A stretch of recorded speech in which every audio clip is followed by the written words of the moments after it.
Quand je suis faible, c'est alors que je suis fort. Quand nous désespérés, quand nous tristes, quand tout va mal, tournez vos regards vers Jésus.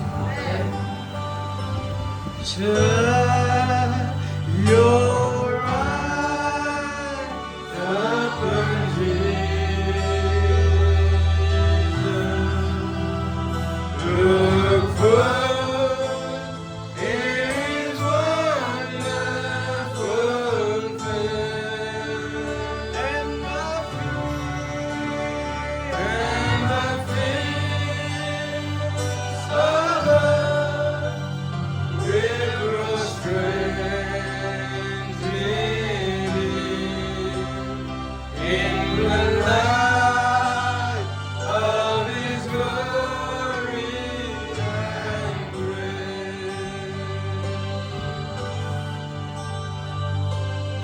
Keep your eyes upon Jesus. Hallelujah. Amen. Look for His wonderful face, and the fears of love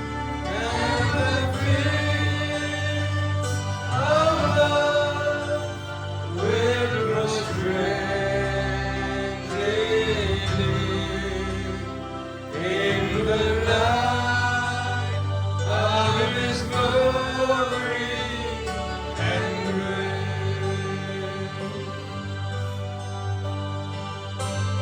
Vers Jésus l'aimer. Contemple son visage.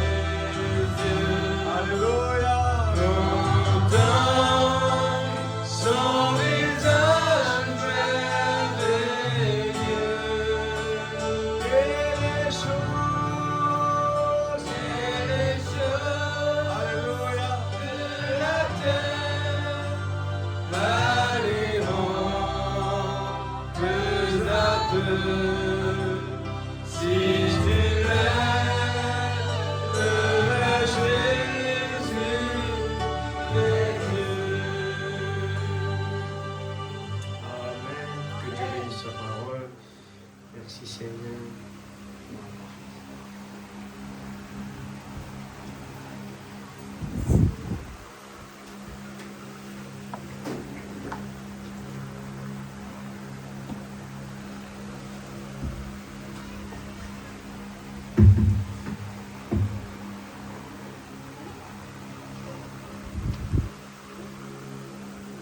Nous allons prendre notre Bible dans 2 Corinthiens.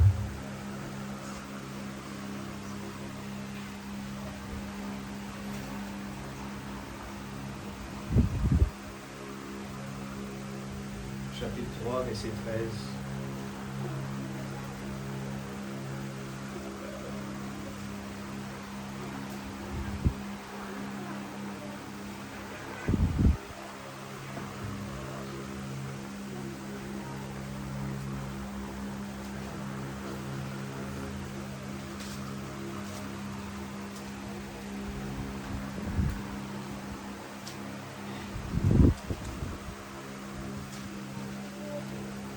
Corinthiens, chapitre 3, verset 17.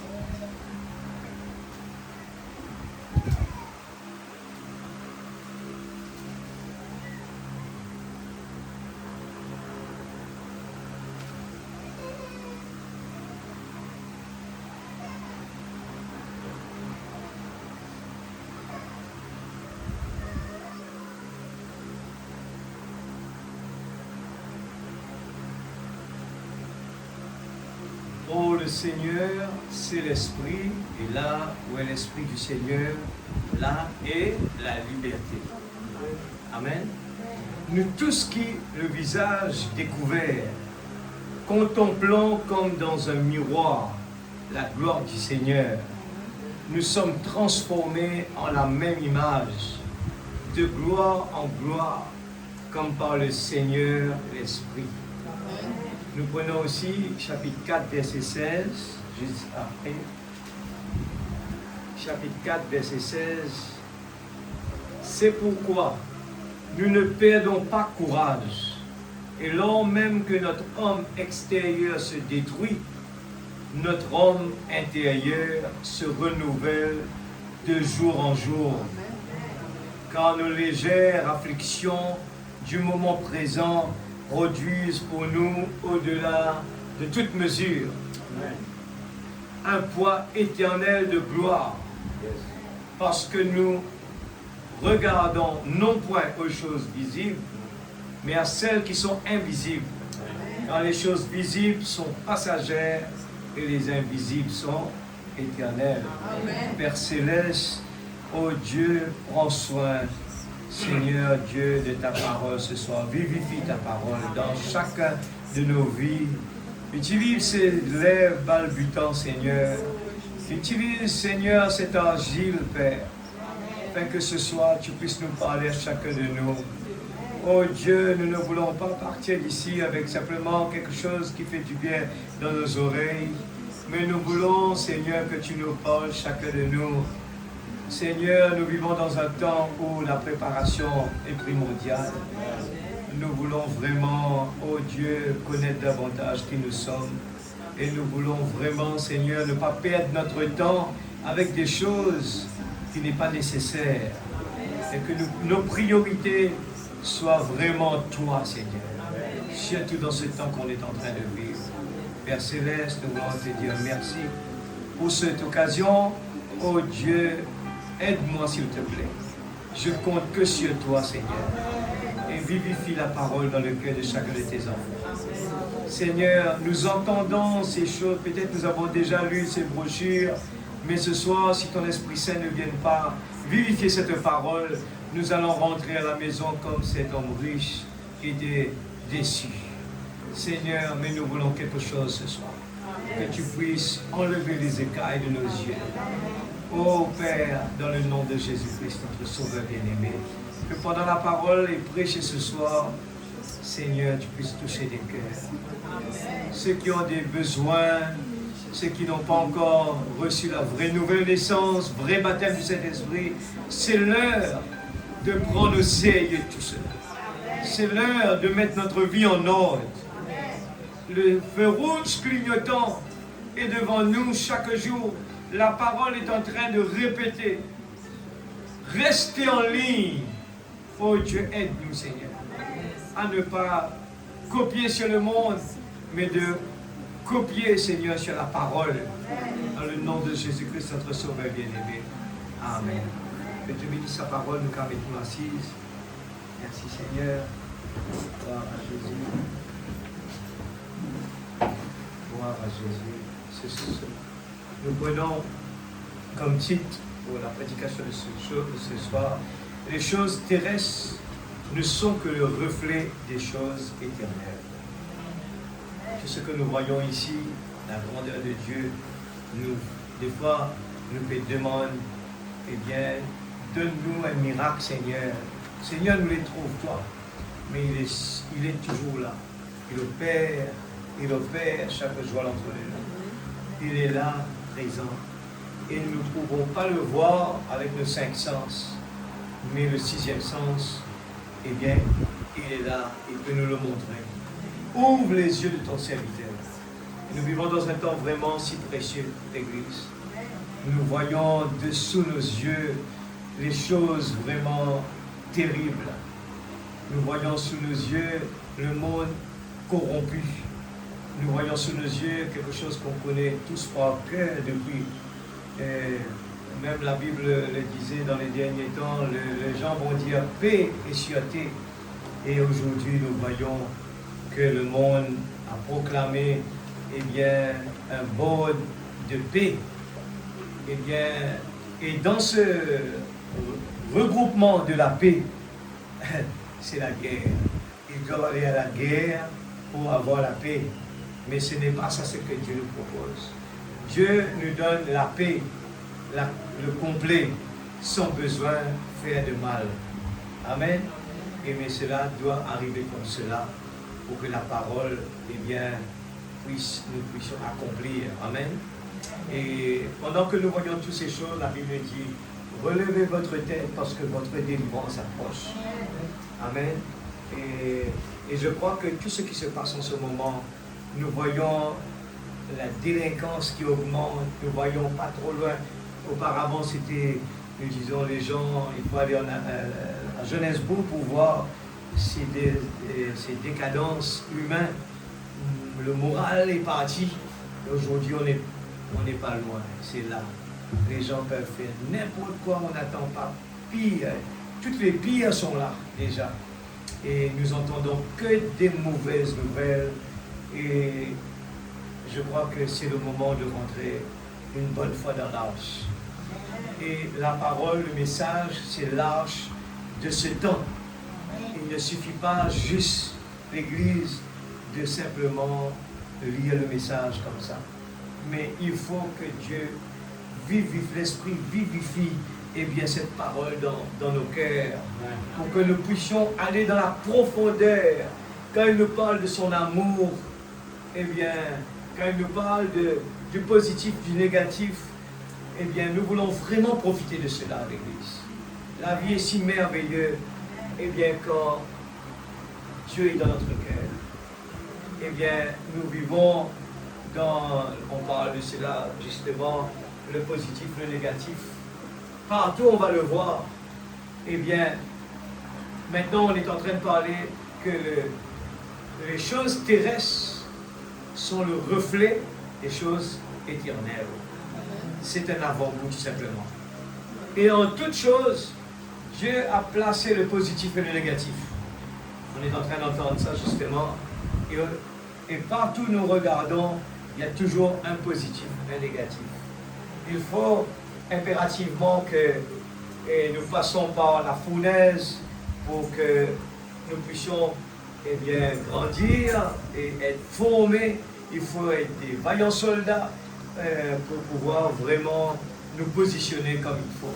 Alors bien souvent, nous entendons le prophète en train de répéter: ne restez pas là, il faut aller plus loin, ne restez pas là, il faut aller plus loin. Mais l'Église, il faut vraiment, s'il y a une profondeur, la profondeur appelle la profondeur. Ne restez pas avec le message comme ça. Le message doit nous donner un avant-goût, une motivation. On l'a vu la semaine dernière, les fondamentalistes, les gens qui étaient d'un côté des fondamentalistes, ils étaient avec la parole, et puis de l'autre côté, il y en a des gens qui ont la foi, mais ils ne connaissent pas la parole. Frère Branham dit, c'est comme quelqu'un, il y en a un qui a de l'argent en banque, qui ne sait pas signer un chèque. Alors que l'autre qui sait signer le chèque, il n'a pas d'argent en banque. Ça veut nous montrer beaucoup de choses. Ce message veut nous ramener au milieu et avoir la foi et posséder la parole en même temps. Amen. Alléluia. Tout cela marche ensemble. Et on ne peut pas vraiment avancer sans que l'amour de Dieu n'est pas dans notre cœur. L'amour est le moteur de toutes choses, dans le naturel, dans le spirituel. Amen. Dans le naturel, pour pouvoir faire un travail, il faut avoir l'amour dans son cœur. Amen. Il faut vraiment cet amour. On avait sur le tableau la motivation. Il faut cela dans notre cœur. Il faut vraiment avoir un objectif. Et cet objectif, avec la motivation, quand nous avons un objectif devant, ça crée la motivation. Amen. Tant qu'il n'y a pas d'objectif, il n'y a pas de motivation. Amen. Quand quelqu'un va partir à Maurice, ou quelque part ailleurs, il y a une motivation. Amen. Il commence à préparer ses bagages. S'il y a un mariage, il commence à construire sa maison, il cherche un travail. Il est motivé parce qu'il y a un objectif devant. Et le peuple de Dieu, si nous n'avons pas d'objectif, et quelque part on va être découragé. Et dans le mariage, s'il n'y a pas d'objectif, à ce moment, cet amour va se refroidir. Il faut vraiment avoir un objectif. Dans mon objectif, j'ai un target. Et tous les jours de dire, ce mariage doit être basé sur l'amour. Il doit y avoir une motivation dedans. Je ne suis pas d'accord que ça se refroidit. Et vous savez que si quelqu'un dans le mariage commence à regarder le côté négatif, et qu'est-ce qui se passe? Il commence à voir négatif, négatif, négatif. Arrive un moment, il voit son partenaire et il ne veut plus de lui. Mais au contraire, si la personne, il se dit dans lui-même, moi j'ai un but dans ma vie, que pour le meilleur et pour le pire, qu'importe demain, eh bien ça change, il tombe malade, qu'importe, et il n'est pas ce que j'attendais, mais le plus important, c'est l'amour qui est dans notre cœur, qu'on est là pour vraiment, eh bien, le mettre vraiment, eh bien, le garder au chaud. Et c'est comme cela qu'on arrive à garder un mariage où la main reste dans la main. Et on peut continuer à dire des petits mots gentils. On peut continuer à dire « je t'aime » même qu'on a 80 ans, 100 ans. C'est possible. Amen. C'est possible. Quand nous voyons au cours du chemin, parce qu'on est vieux, on reste loin de l'un de l'autre, c'est l'amour est en train de descendre. Alors on s'est dit, ben, on n'a pas d'autre choix, mais il faut accepter. Non, ce n'est pas normal. Amen. Ce n'est pas normal. Quelqu'un qui a un but dans sa vie, il va réussir. Mais parce que le but n'est pas là, il se dit tout simplement, mais je suis vieux, j'accepte. Qu'est-ce que je peux faire? Non, non, non. C'est comme venir dans la présence de Dieu, marcher avec Dieu. C'est la même chose quand on a un but précis dans la vie. Coûte pour coûte, mon Rédempteur vit éternellement. Nous voyons l'attitude de Job, parce que Job avait une attitude positive. Amen. Que ce soit la maladie, le corps va se détruire. Pour lui, ce n'était pas un problème. Il avait un objectif. C'était son salut, son maître, son créateur est vivant. Amen. Alléluia.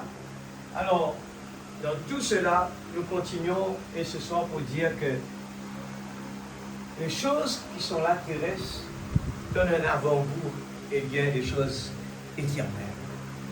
Ce soir, Frère Branham va nous expliquer que tout ce que nous voyons ici, c'est le négatif. C'est tellement extraordinaire, la création, l'homme, c'est tellement extraordinaire, c'est trop beau. La montagne, la forêt, les arbres, les rivières, et il y a tellement de choses extraordinaires.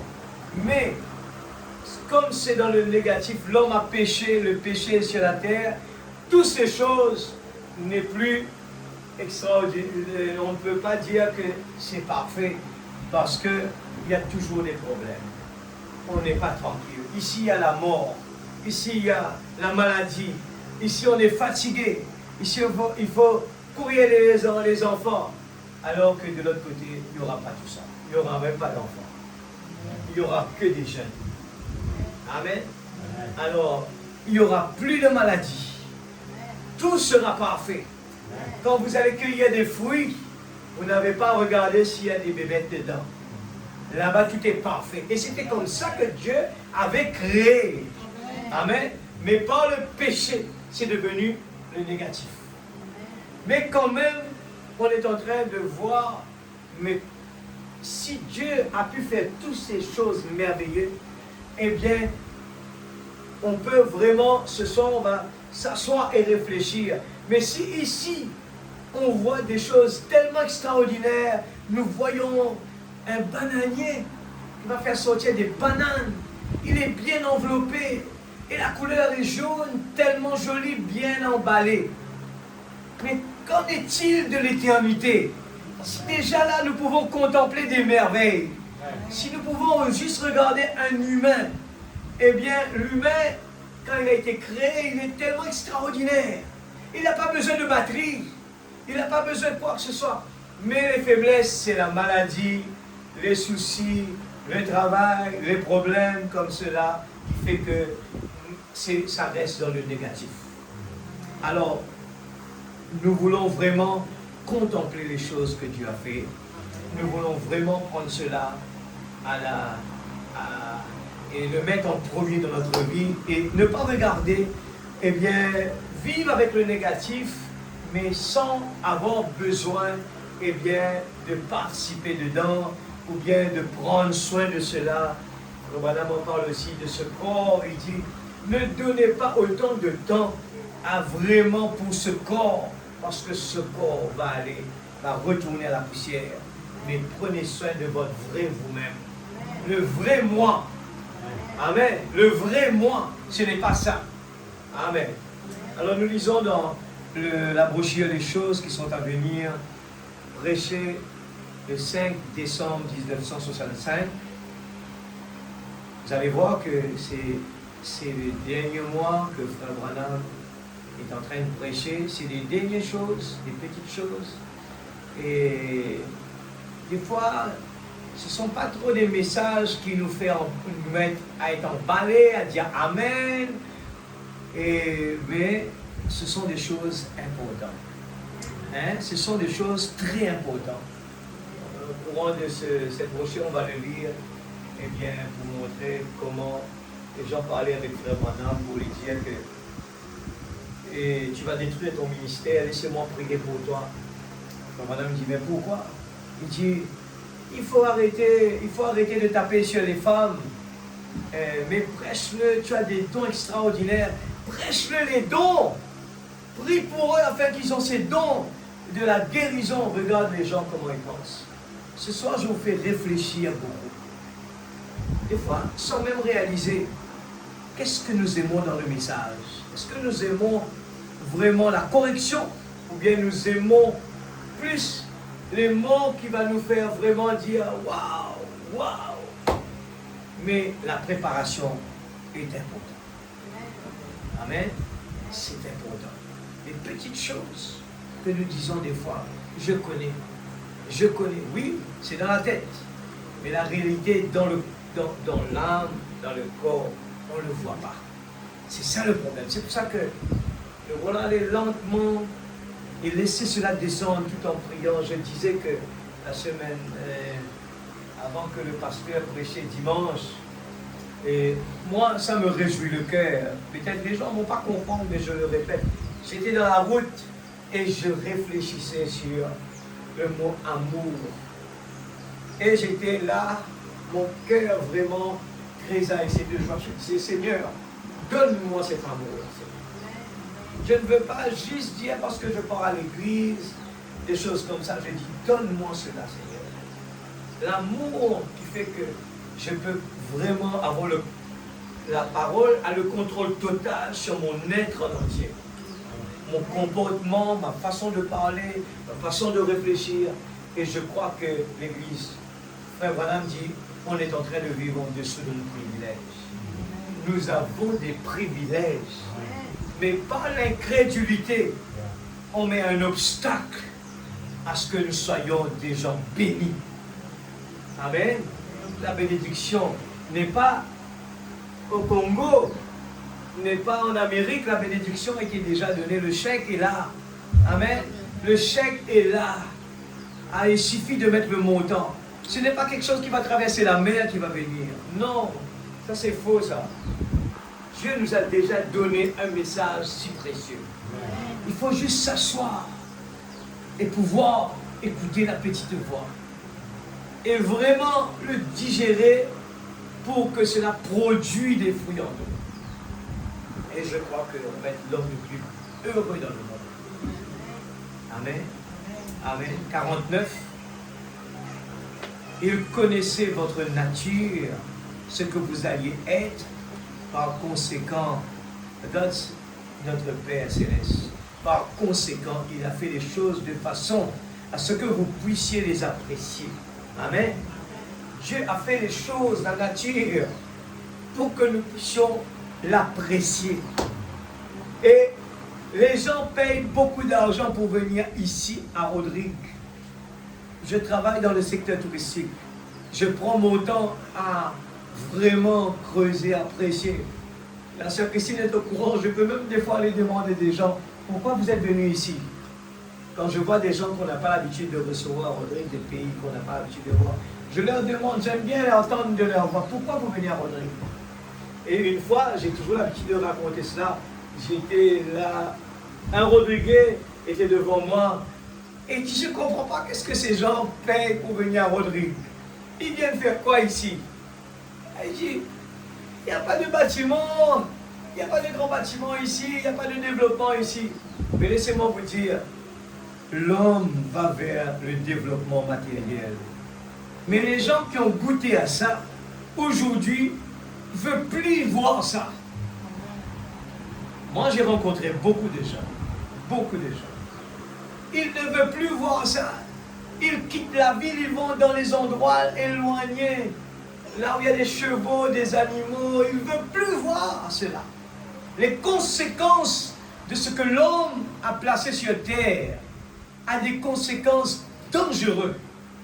J'étais en train de parler avec une Rodriguez qui venait d'Australie, qui étudie la nature, il étudie l'environnement, voilà le mot l'environnement. Et il me dit, Fanuel, les gens, la science a compris que chaque fois que tu enlèves la nature, tu le remplaces par un bâtiment, tu es en train de débalancer la nature, tu es en train de débalancer l'atmosphère, voilà le mot. Il me dit que quand le soleil tape sur la terre, ce sont ces plantes qui absorbent cela. Alors, et ces bâtiments que nous plaçons ici, ce sont des moyens qui font le contraire du travail. Ils retournent, eh bien, ils donnent un coup de main à réchauffer la planète. Et il me dit spécialement ces routes que vous fabriquez partout en béton, là, les track roads qu'on dit là, il me dit ça couvre le sol. Et plus que nous augmentons la quantité de béton sur la terre, ça va réchauffer la planète, réchauffer notre terre. Et les gens vont dire, mais vous allez remarquer qu'il fait plus chaud, la terre ne produit pas comme auparavant. Qu'est-ce qui se passe? On est en train d'enlever la nature. C'est le travail de Dieu. Et j'ai quand même entendu des gens qui disaient, chaque plante que vous enlevez, il faut le remplacer par 5. Mais est-ce que les gens le font vraiment? Combien qui le font? Et cette nature-là, c'est Dieu qui l'a créée. Amen. Par conséquent, il a fait des choses de façon à ce que vous puissiez les apprécier. Oh, je trouve qu'il est un merveilleux Père. Est-ce que vous voyez? Pour avoir fait les choses ainsi, je suis heureux qu'il ait fait les montagnes. J'aime bien les montagnes. J'aime ça. Frère Branham est en train de tâtonner un petit peu. J'aime ça. Alors, qu'y a-t-il? Qu'il y en a d'autres qui disent, oh, je ne supporte pas tout ceci-là. C'est là qu'ils doivent avoir vidé sa bétonnière. Eh bien, il l'a vidé pour que je puisse en profiter, vous voyez. Je descends un peu plus bas. Je dirais donc, moi j'aime bien les plaines où on a une vue très étendue. Eh bien, voilà deux natures différentes. Et nous sommes tous les deux chrétiens. Mais le Père savait que vous seriez ici et il a tout préparé pour vous avant que vous veniez ici. Amen. Lors de votre première venue ici, il avait déjà tout préparé pour vous quand vous êtes venus ici. Amen. C'est notre première venue. Et Dieu va nous renvoyer ici après. N'est-ce pas merveilleux de penser à tout ce qu'il a fait? Combien il passe son temps, prend son temps à admirer le travail de Dieu. Nous cherchons des miracles, mais Dieu, eh bien, fait son travail tous les jours. Regardez les oiseaux du ciel. Ils ne moissonnent pas. Amen. Ils chantent les merveilles de Dieu tous les jours. Paragraphe 50. Donc les choses terrestres ne sont que le reflet des choses éternelles. Si les gens ont compris que regarder l'océan, ça a une répercussion sur notre santé. Pourquoi? Parce que c'est le travail de la main de Dieu. Si le prophète de Dieu, lui, passait son temps dans la forêt. Amen. Et l'homme est en train de le détruire maintenant pour faire joli avec du béton. Ce n'est pas joli, excusez-moi. Ce n'est pas joli, il faut les cacher.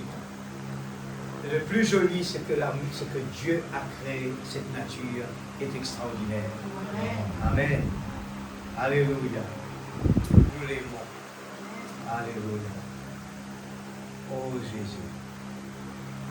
Et si cette terre où nous vivons aujourd'hui est tellement grandiose que nous l'aimons, que nous aimons y vivre, respirer l'air, voir les fleurs et tout, si ceci est le reflet, un monde qui va mourir n'est que le reflet d'un monde éternel. Quand on voit un homme lutter, tirer, peiner pour vivre, ça veut dire qu'il y a quelque part un homme qui n'a pas besoin de faire ça. Alors n'oubliez pas le négatif et le positif. Dans le négatif ici, l'arbre a besoin de lutter, de tirer, peiner pour vivre. Vous voyez en ce moment, j'ai chez moi, à Bémalgache, et je vois l'arbre, le fruit à pain, qui avait des petits fruits à pain dedans. Et tellement qu'il fait chaud, il manque d'eau, eh bien, à ce moment, ça tombe. Et j'ai même vu les feuilles brûler. Vous venez à la maison, vous pouvez le voir. Les feuilles sont brûlées avec le soleil. Vous réalisez? Et en ce moment où nous vivons, la météo avait prédit, là, les 2 jours de cela, que la chaleur, il y avait 2 jours où la chaleur avait augmenté tellement. Et il faisait tellement chaud. Hein? Et vous allez voir, pendant la journée, toutes les arbres, ils sont flétris. Ils arrivent à peine, il faut leur donner de l'eau. Mais savez-vous que ce que Dieu avait créé, on n'avait pas besoin d'arroser. Et si vous regardez aux Seychelles, les Seychelles, vous allez voir, c'est des îles où la pluie tombe régulièrement. Beaucoup de pluie. Et vous allez voir, c'est pour ça que j'ai dit, je comprends maintenant. Pourquoi on appelle les Seychelles et le paradis. C'est vrai, ils ont su protéger. Et ce sont des gens, eh bien, toute l'île est remplie de verdure. Même jusqu'à aller vers la mer, près de la mer, des arbres, c'est ouvert. Hein? C'est ouvert. Mais quand même, n'oubliez pas que le négatif est là. Eh bien, c'est quand même un reflet. Quand je regarde cela, je peux réaliser où Adam et Ève étaient. C'était vraiment extraordinaire. Amen. Quand j'étais petit, je prenais beaucoup de temps à apprécier des livres qui parlaient sur Adam et Ève avec des photos. Ça, c'était mon plaisir. Je regardais souvent. Et c'était en couleur, je me rappelle, c'est un de mon oncle qui avait ce livre-là, que je vois un peu rare, je ne vois plus maintenant. J'ai passé mon temps quand je pars chez lui. Je prends le livre, je regarde. Genèse. J'aimais regarder Adam et Ève dans le jardin d'Éden. C'était vraiment extraordinaire. Je peux vraiment imaginer un petit peu en regardant cela. Seigneur, qu'est-ce que tu as fait quelque chose d'extraordinaire. Le reflet d'un monde éternel. Alors, qu'est-ce qui est difficile aujourd'hui pour nous, pour accepter toutes les conditions, à dire comme Job, le plus important, même si ma chair, eh bien, tombe dans la pourriture, mais mon Rédempteur vit éternellement. Même si les gens me maltraitent, même si les gens me haïssent, quel est le problème? Mais mon Rédempteur vit éternellement. Alléluia. Nous aimons vivre, respirer l'air, voir les fleurs. Si ceci est le reflet d'un monde qui va mourir, n'est que le reflet d'un monde éternel. Quand on voit un arbre lutter, tirer, peiner pour vivre, ça veut dire qu'il y a quelque part un homme qui n'a pas besoin de faire ça. Quand on voit ici un homme qui lutte pour vivre, quelqu'un à l'hôpital ou sur un lit de malade ou dans un accident qui lutte alors que la mort lui serre la gorge, qu'il se démène, qu'il crie et implore pour vivre. Qu'est-ce que ça veut dire à l'Église? C'est qu'il a quelque part un endroit il y a un corps qui n'a pas besoin de lutter et d'implorer pour cela. Voyez, il ne fait pas cela. Amen. Bon, ces choses, ce sont des dons temporels qui nous sont faits et ne servent qu'à montrer qu'il y en a un qui est éternel. Voilà ce que Jésus est parti préparer, le don éternel pour nous. Bien, cela montre tout simplement qu'il y a une plus glorieuse de ce genre, car elles sont apparentées. Amen. En regardant, avant de partir d'ici, une chose est importante que le prophète veut nous faire comprendre. Chaque fois que nous voyons quelque chose qui ne va pas ici, que notre vie, eh bien, il y a des démangeaisons, on se dit pourquoi c'est comme ça. C'est de l'injustice. C'est comme si c'est comme cela. Mais le prophète nous dit, mais regardant cela, sachez que de l'autre côté, au niveau éternel, il y aura, c'est le contraire. Tout est parfait. C'est l'amour, c'est le pardon. Il n'y aura pas besoin du pardon, il n'y aura pas besoin de tout cela. C'est l'amour, l'amour et l'amour. Amen, l'Église. Et tout cela, c'est pour nous dire, chaque fois qu'on rencontre quelqu'un, les gens ne parlent que, tu as entendu, que des mauvaises nouvelles. Mais ce soir, j'ai une bonne nouvelle. Quand vous voyez cela, pensez que dans la vie éternelle, c'est le contraire de cela. Alors, ne concentrons pas nos regards vers ces choses que nous n'aimons pas, mais regardez de l'autre côté. Il y a quelque chose d'extraordinaire qui nous attend.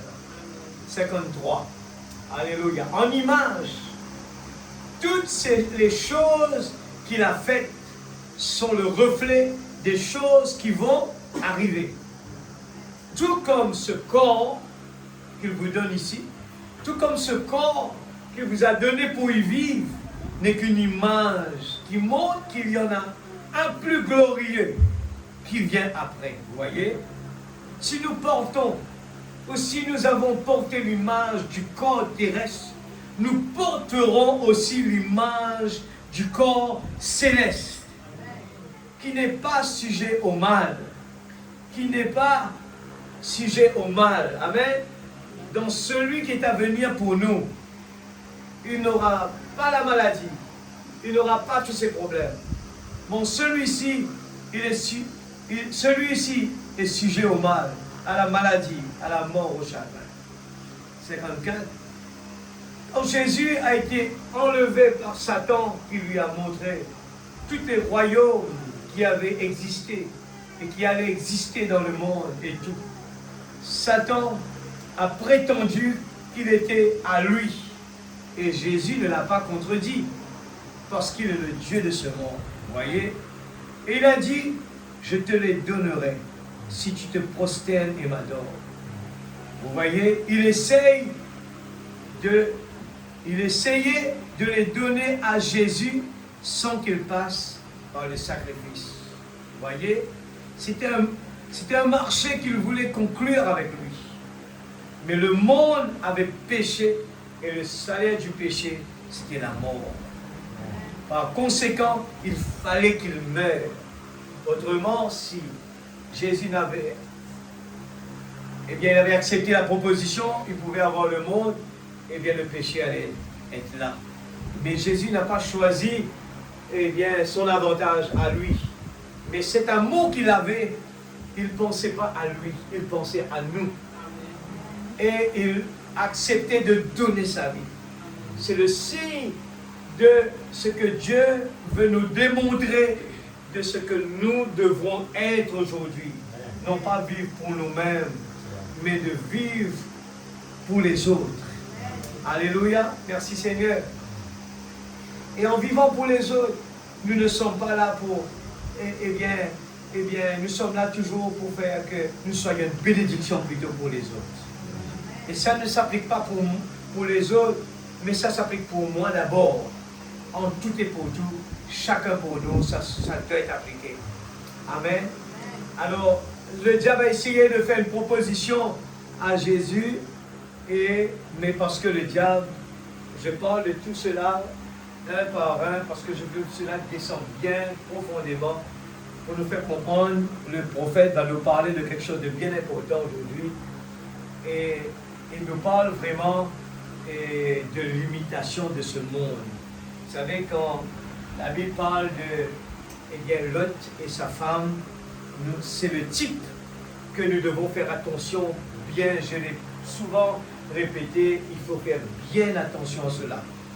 Eh bien, la femme de Lot avait reçu le message, elle a pris la décision de quitter le monde pour partir, mais son cœur était attaché à Sodome. C'est le type qui peut nous arriver aussi aujourd'hui. Où est-ce que notre cœur est attaché? Vous savez que Jésus l'a répété encore une fois. Il a pris l'exemple de l'homme riche. Le parabole, j'aime bien répéter cela parce que ce sont des choses profondes, mais on le garde comme une histoire. Mais cela s'applique à nous aussi aujourd'hui. Et il nous parle de 10 vierges, 5 folles, 5 sages. Alors, toutes ces choses, l'Église, alors il ne faut pas juste faire, on se contente de dire, on regarde l'accomplissement de la prophétie ici, et on s'assoit. Et c'est ce que les 5 vierges folles ont fait. Ils étaient au courant de la prophétie. Mais leur lampe était vide. Amen. Ils allaient à l'église, ils entendaient le pasteur prêcher à chaque fois la prophétie. Eh bien, ici, ils savaient, ils connaissaient le message. Mais ils n'étaient pas remplis du Saint-Esprit. Alors, soyez pas fondamentalistes, ou bien avoir seulement la foi, mais il faut être au milieu. Nous devons produire, c'est ce qu'on va entendre après justement. Nous sommes arrivés à 57. Ok, 57, bien bon. Et...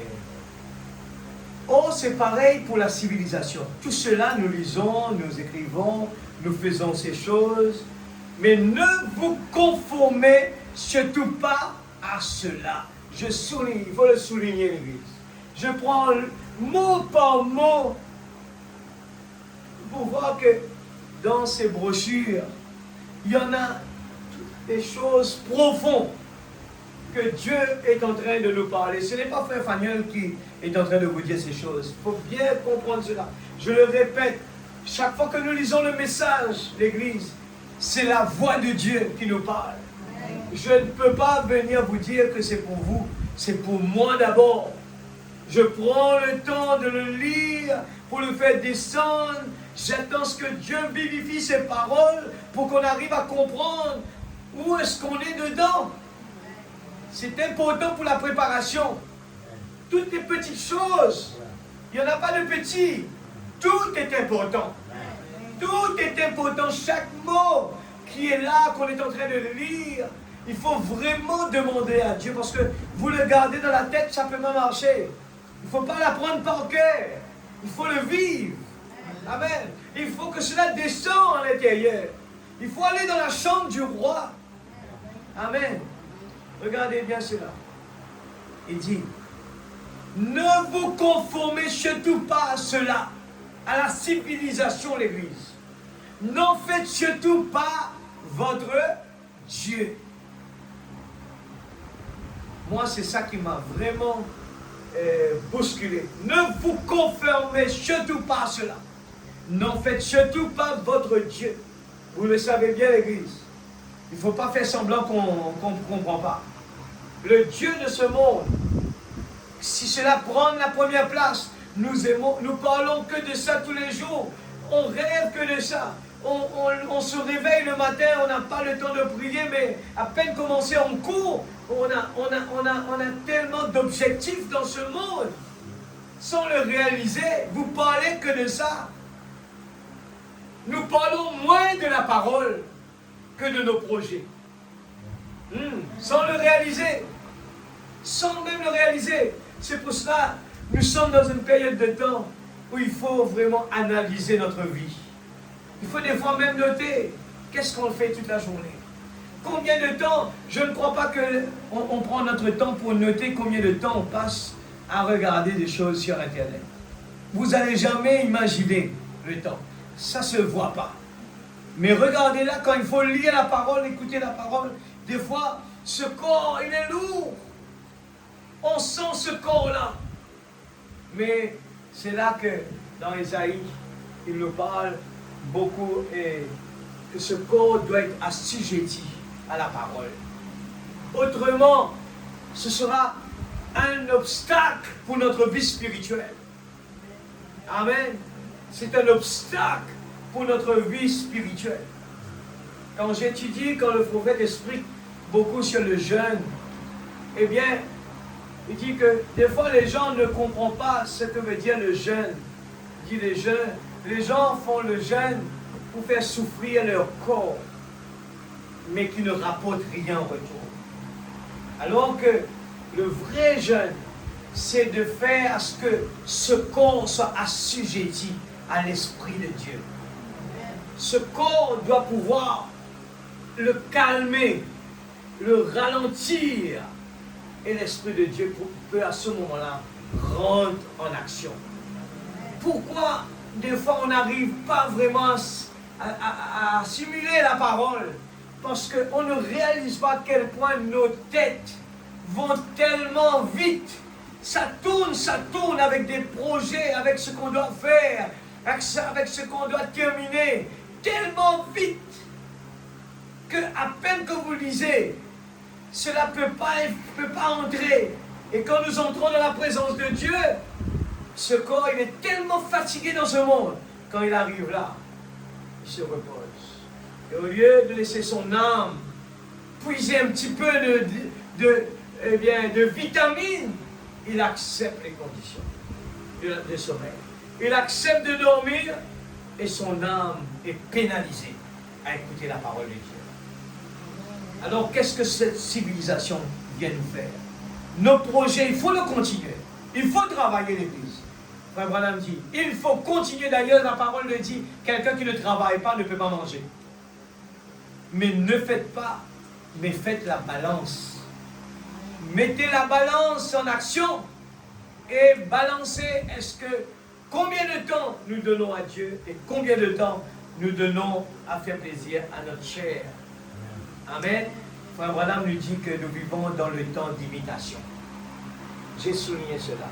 Ce n'est pas trop mon message. Pendant que j'ai écouté, j'ai souligné cela, je l'ai mis là. Quand Frère Branham dit, ne vous conformez surtout pas à cela. C'est le même message que la femme de Lot avait écouté. Elle n'avait pas compris. Elle était trop distraite. Elle était tellement distraite avec du shopping. Elle était distraite avec la modernité. Très distraite qu'elle a entendu le message. Elle a entendu la voix. Mais c'était seulement dans la tête. Elle pouvait se dire, je peux tourner encore une dernière fois. Et alors que la désobéissance était la mort, elle a payé un prix très dur. L'Église, je parle avec mon cœur ce soir. Je suis vraiment, je ne sais pas comment dire ce mot, quand je regarde la situation actuelle. Et ça fait vraiment réfléchir. La situation actuelle. Je vous dis sincèrement, les démons possédaient les corps des humains. C'est quelque chose que les gens ne voient pas. Tout ce que vous voyez en ce moment de pas normal, ce sont la possession des démons. Ce sont des choses qui n'est pas normales. Quand vous voyez un enfant tuer sa maman, quand vous voyez la loi n'a plus de valeur, l'Église, quand vous voyez ce qui se passe dans le monde, on connaît à peine comme ça. Je vous dis sincèrement, il y a des choses atroces. Les gens n'ont plus de cœur. Les gens n'ont rien à l'intérieur. Ils sont devenus des bourreaux. Et c'est pour ça que la parole est en train de crier. Amour, amour, recherchez l'amour de Dieu. Autrement, nous allons perdre notre identité. Si nous acceptons cela, on va avoir la décadence. Ça va aller, comme le prophète explique. Le diable n'est pas pressé. Il vous vole votre amour propre, comme on dit. Il vous le vole, il n'est pas pressé pour faire un changement radical.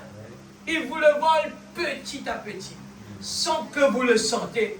Un beau jour, quand il vous a eu, vous n'allez même pas réaliser que ce qui s'est passé parce qu'il a pris le volant. Amen. C'est ce qui se passe dans le suicide. Le suicide, si c'est quelque chose qui a été préparé, c'est quelque chose qui se passe dans la tête de quelqu'un qui est frustré. Il est frustré, il est frustré. Et il ne cesse que de penser du mal, du mal, du mal, du mal, jusqu'à ce que ce démon prend le volant de sa vie et il dit, mets-toi à part maintenant, tu n'as plus le droit. C'est moi qui prends le contrôle. C'est comme ça la vie des gens. Et laissez-moi vous dire que ce que vous voyez dehors avec nos 5 sens, on ne peut pas le voir. Mais si seulement on peut voir ce qui se passe dans le monde, vous allez avoir du dégoût pour sortir dehors.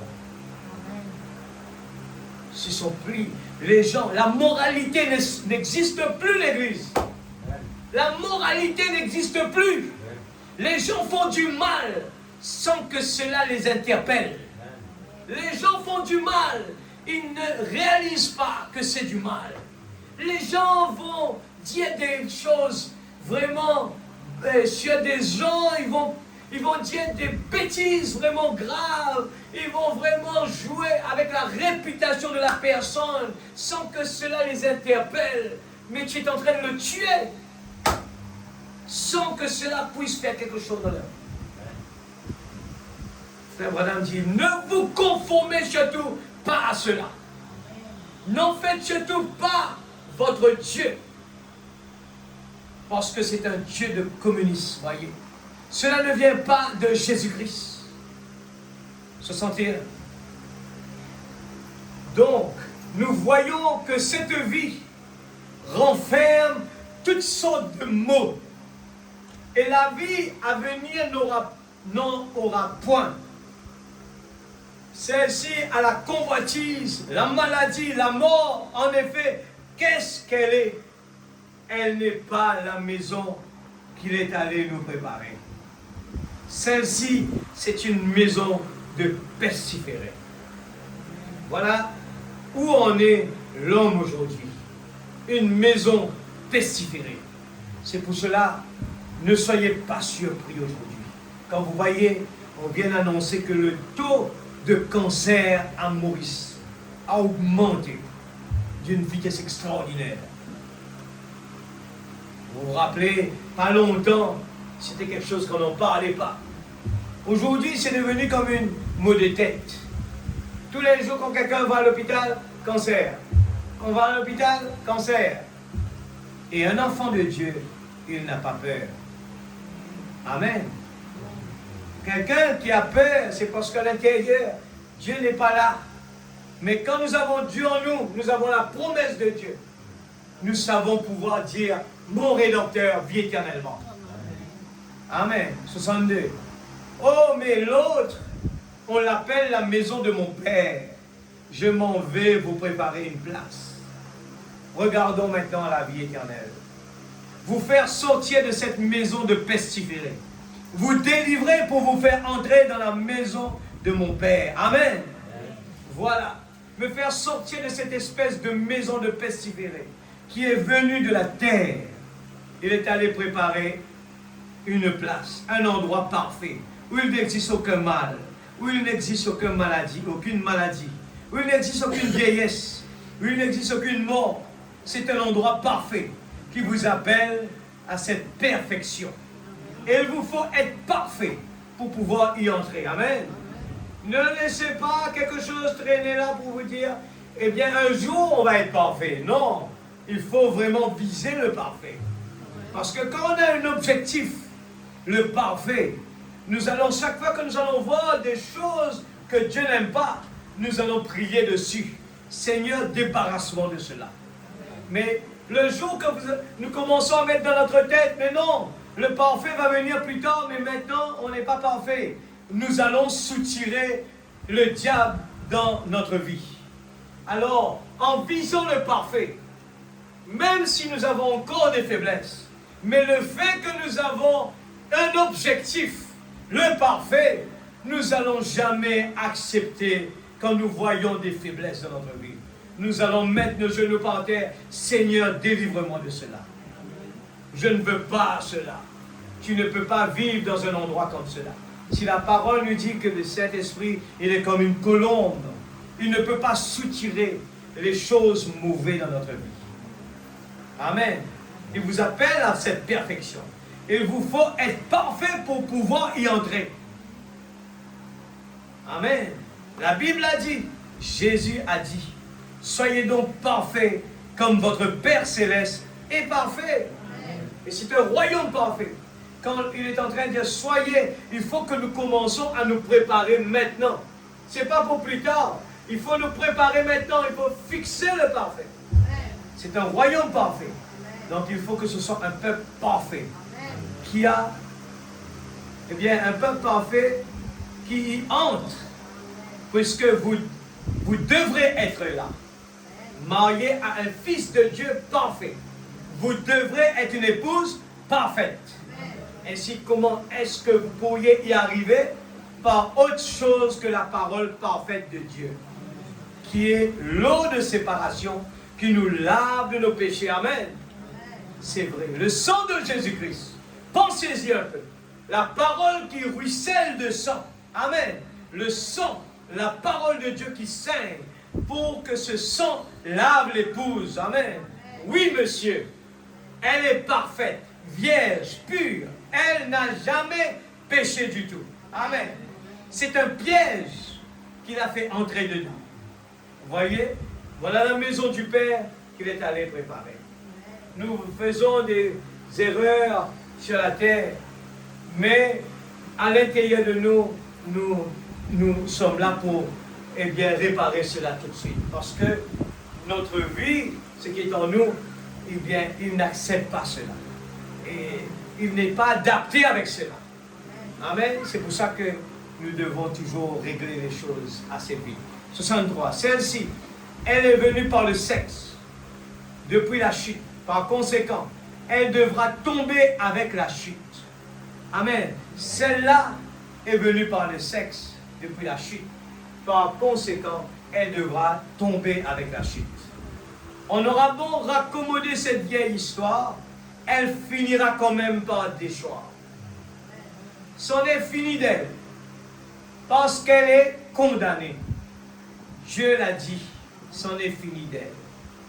Dieu va la détruire, il l'a dit. Qu'est-ce que cela veut dire? Ce corps, il aura toujours le désir de faire des choses mal, mais ce qui est à l'intérieur est plus fort, ce qui est dans ce monde. Et à l'intérieur, il ne va jamais accepter. À chaque fois que le corps va essayer de faire le contraire, nous regardons l'éternité. Et nous voulons dire tout simplement, je répare ce problème. Je n'accepte pas, Seigneur. Lave-moi, Seigneur, purifie-moi. On ne peut pas se croiser les bras, sinon autrement ce ne sera pas un chemin difficile. Si la parole nous parle d'un chemin difficile, resserré, il est plus facile qu'un chameau passe par le trou de l'aiguille qu'un homme riche. Qu'est-ce qu'il veut dire par là? C'est le cœur de l'homme. Amen. Le cœur de l'homme, il est attaché par des choses de ce monde. Et c'est pour ça que le prophète crie fort, restez en ligne, ne sortez pas de là. N'adoptez pas les imitations de ce monde. Frère Branham parle de cela. Il dit, vous savez, nous sommes dans... Quand il est en train de parler, nous vivons dans les temps d'imitation, il dit, les gens, quand ils voient quelqu'un habillé comme ça, ils disent, ah, c'est joli. Alors il va chercher quelque chose, il dit, je veux m'habiller comme cela moi aussi. Et Frère Branham dit, surtout, si c'est la femme du pasteur, alors c'est encore mieux, il veut encore comme ça. C'est comme ce que le prophète a dit. Le temps de l'imitation. Les gens veulent imiter. Même si c'est une montagne, l'imitation va le pousser à faire des choses impossibles. Il va le faire. Mais combien plus forte raison, nous les enfants de Dieu, nous devons imiter la parole. Amen. Nous voulons être la parole. Nous voulons que la parole devienne nous. Amen. C'est notre prière. Nous soupirons auprès de Dieu tous les jours, Seigneur. Oh Dieu, j'ai agi mal. Je n'accepte pas cela, Seigneur. Je ne veux pas être comme cela. J'étais vraiment en colère dans ma chair parce qu'il n'arrivait pas à me comprendre. Mais Seigneur, délivre-moi de cela. Je veux être doux et gentil, Seigneur. Alléluia.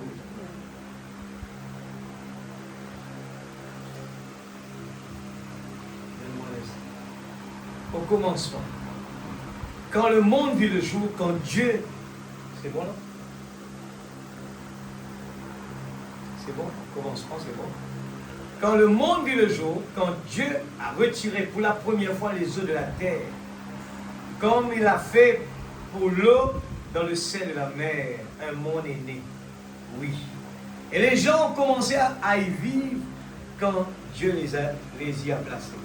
Ensuite, ils se sont mis à pécher. Et il a été baptisé par immersion à l'époque de Noé. Ensuite, il a été sanctifié par le sang du Créateur qui a coulé dessus. Et là, c'est de la même manière que vous êtes venus par la justification pour avoir cru en Dieu. Vous avez été baptisés du baptême de repentance, ou plutôt pour la rémission de vos péchés. Vous avez confessé vos péchés devant Dieu et vous a pardonné.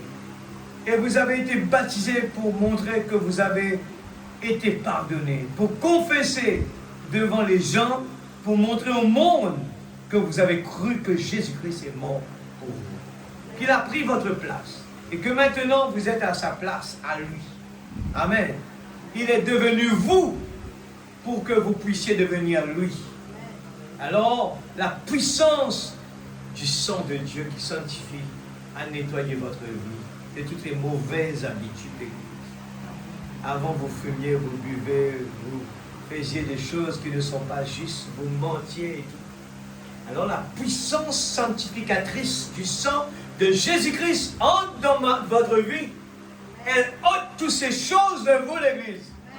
S'il vous arrive de dire, si quelque chose est allé de travers, vous vous dépêchez de dire un instant là, excusez-moi, je ne voulais pas le dire comme ça, voyez.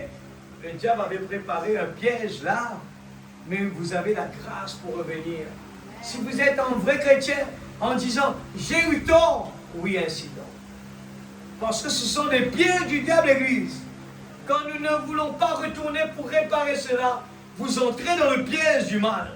Et vous restez attaché, piégé, jusqu'à ce que votre bouche s'ouvre et vous confessez cela. 64. La chose suivante que vous avez reçue, c'est le baptême du Saint-Esprit et du feu. Oh Dieu, une fois que ce millénium sera terminé, Dieu va donner au monde un baptême de feu. Il fera tout exploser. Les cieux et la terre seront en feu, Pierre l'a dit. Et elle recevra un baptême de feu. Elle sera entièrement renouvelée. Alors il y aura de nouveaux cieux et une nouvelle terre. Et quand c'est là que la justice demeurera. C'est là que nous sommes. Nous sommes passés de l'état d'homme mortel, de l'état d'être temporel, à celui d'être éternel. Amen. Nous sommes passés de l'état d'homme mortel, de l'état d'être temporel, à celui d'être éternel. Quand la parole de Dieu a éclairé nos âmes, et que nous sommes devenus des fils et des filles de Dieu, avec les attributs, les gènes de Dieu en nous, par lesquels nous sommes fils et filles du Père, du Dieu, en criant « Abba Père, mon Dieu, dans la maison de mon Père ». L'Église, cette caractéristique va nous calmer dans cette vie. Ce corps, quand quelqu'un me fait quelque chose, quand quelqu'un, ne fait pas ce que je lui demande de faire, il est irrité. Mais cela, il faut le mettre sous le sang, jusqu'à ce que Dieu prenne le contrôle. Amen. On avait parlé, frère Branham avait parlé ça. Il nous faut voir à travers les yeux de Dieu. Mais quand nous voyons à travers les yeux de Dieu, nous voyons tout le monde parfait. Nous ne voyons plus les défauts des gens, l'Église. C'est pour cela qu'il faut prier. Il faut gémir devant Dieu. Et nous allons être des gens qui vont manifester l'amour de Dieu. Et cet amour qui va changer l'atmosphère, changer les gens. Et vous allez vivre dans une atmosphère bénie. Mais parce que nous utilisons mal, nous choisissons le mauvais chemin, nous aggravons le problème. Quand l'amour s'élance, il détruit toutes les gènes du mal. Il détruit la haine. Il détruit l'hypocrisie. Et tout le contraire, ce qu'on est en train de parler ce soir. Les choses terrestres, c'est le reflet des choses éternelles. C'est le contraire, l'Église. Il nous faut choisir le positif. Il nous faut choisir les choses éternelles. L'amour de Dieu dans notre cœur. Il peut transformer ce corps pestiféré. Ce corps n'accepte pas. Je vous dis sincèrement, essayez de faire cette expérience. Prenez le temps. Quand tout va bien, vous allez voir votre attitude change. Quand tout va bien, vous pouvez marcher, vous êtes heureux, vous parlez, votre visage est souriant. Vous parlez avec des gens, vous aimez, vous aimez, vous aimez. Mais un jour que ça va mal, oh là là, vous ne supportez rien là. C'est la catastrophe totale. Ce corps, il est amené dans un état où il veut écraser tout, il ne veut rien, tout ne marche pas. Même là où il y a c'est bon, tout n'est pas bon. Ça, c'est le diable négatif. Mais Dieu ne nous a pas amenés à être privés de ces bénédictions, l'Église. Il ne faut pas vivre en dessous de nos privilèges. Dieu nous appelle ce soir à regarder, à prendre au sérieux. Quand nous voyons quelque chose qui va mal, venez dans le corps, dans ce corps éternel devant cette personne et créons l'atmosphère. Venons devant cette personne avec des mots gentils, avec des mots d'amour. C'est la seule façon de changer les choses.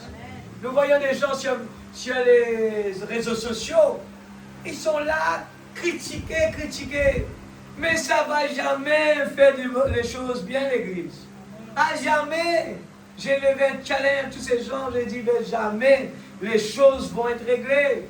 Parce que c'est négatif et négatif. Amen. Si vous n'êtes pas satisfait, c'est l'injustice. Vous venez avec le négatif, vous aussi, c'est la même famille. Il faut venir avec le positif pour changer cela. Vous allez crier, vous allez y aller devant lui, vous allez le menacer. Jamais ça va changer. Ça va devenir pire.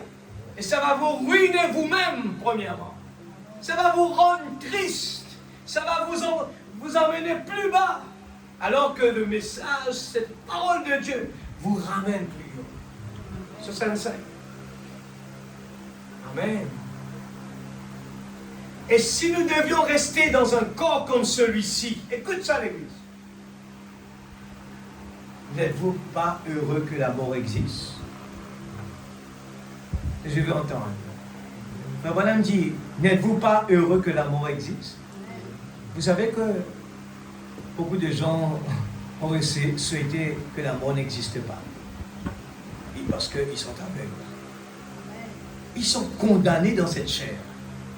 Condamnés à être malades. Condamnés à vivre des problèmes, des soucis. Beaucoup de complications. Ils sont condamnés. Ils sont condamnés. Il dit, et si nous devions rester dans un corps comme celui-ci, n'êtes-vous pas heureux qu'il y ait un mot? Il faut dire si nous devons rester dans ce corps-là, est-ce que je ne peux pas penser un sens c'est dans la mort? Parce que c'est la mort qui vous délivre. Il vous délivre de là où vous êtes.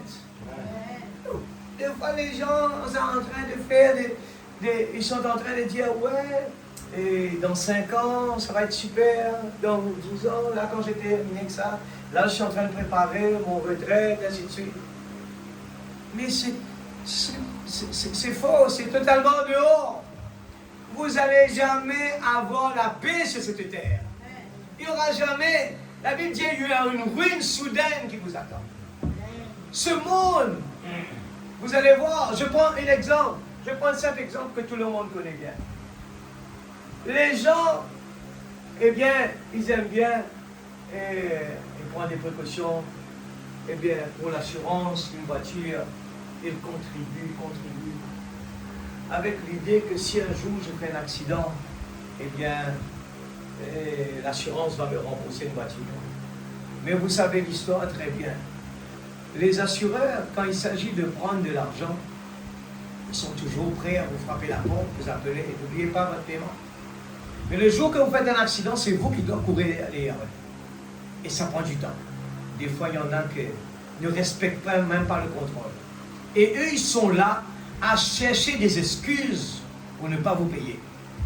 Si jamais vous n'avez pas respecté la moindre petite chose, il va vous dire, voilà, vous n'avez pas respecté la telle clause qui est tout petit là, dans le contrat. Il y a aussi, je prends aussi l'exemple des retraites qui se passent très en courant en ce moment. Les gens ont ramassé de l'argent, ils ont travaillé, contribué, avec quoi? L'idée, un beau jour, quand ils vont arriver à tel âge, ils vont pouvoir se reposer et tout va marcher correct. Mais qu'est-ce qui se passe? Nous vivons dans un monde qui n'est pas vraiment stable. Demain, vous pouvez entendre que la caisse est vide. Il n'y a pas d'argent pour vous payer. Alors, qu'est-ce qui se passe? Je parle de ce soir. Quelque chose qui est réel, qui est vrai. Pour vous dire, Frère Branham le dit, il n'y en a pas, il y a une seule assurance. La vraie assurance, c'est la parole. Cette assurance qu'il vous donne, c'est une promesse qu'il respecte. Moi, je n'ai pas peur de le dire. C'est comme ça. Et c'est vrai. Il y a une seule assurance qui peut vous garantir un avenir certain, l'Église. Qu'importe que vous allez ramasser votre argent, choisissez votre banque que vous voulez. Le jour que cette banque fait faillite, vous connaissez les règlements. Vous n'allez pas pouvoir aller dire avec la banque, mais moi j'avais tant d'argent dans cette banque. Et vous dites, j'ai fait faillite. Votre argent aussi est parti. Alors, où est votre sécurité ici-bas? Il n'y en a pas. Il n'y en a pas. Et ici, Frère Branham dit, c'est étrange, n'est-ce pas? Il dit, heureusement qu'il y a la mort. Frère Branham dit, maintenant, rajoutez-lui encore 40 ans. J'ai sauté un peu l'histoire. Il parlait de quelqu'un, Frère Branham parlait de quelqu'un. Il disait, eh bien, vous voulez ajouter encore 40 ans sur la vie de quelqu'un, vous voulez lui faire encore vivre plus longtemps. Et Frère Branham dit, où est-ce qu'on aboutirait? Quand nous pouvons arriver si on vient ajouter encore des années. Vous connaissez l'histoire du roi qui avait demandé au prophète. Il avait tellement insisté, il dit, Seigneur, donne-moi encore 15 ans, je ne sais pas, je ne me rappelle pas, encore des années pour vivre. Dieu a écouté à sa parole. Mais il a fait une erreur. Il aurait dû partir. Parce qu'il allait être dans un endroit beaucoup mieux.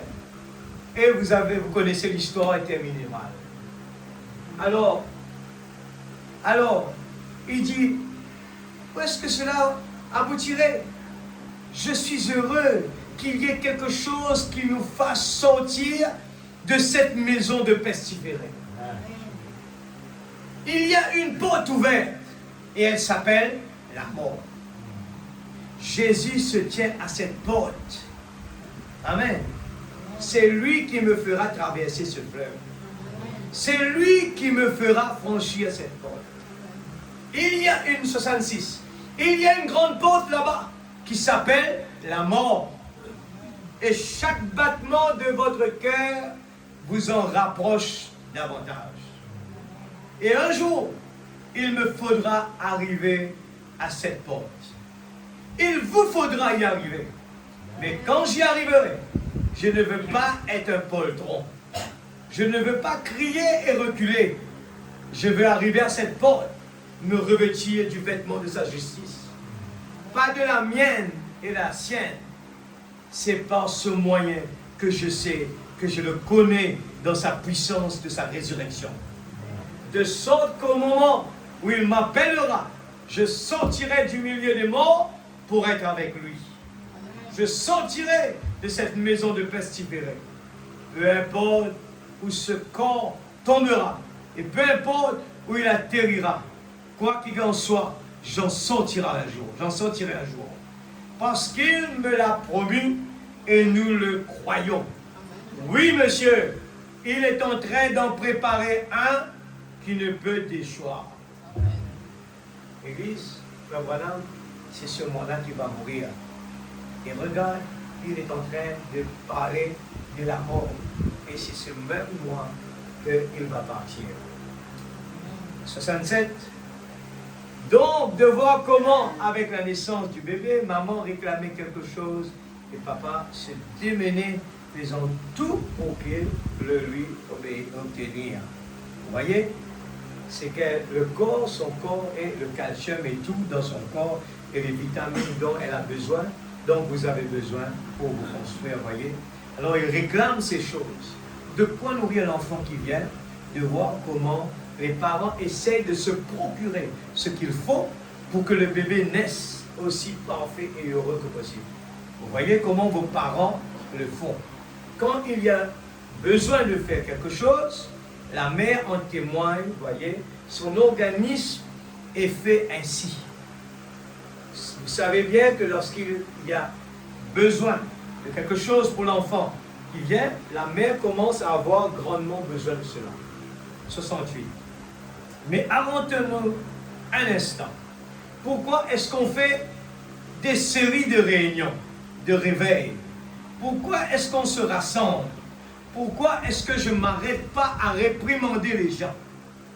Ok?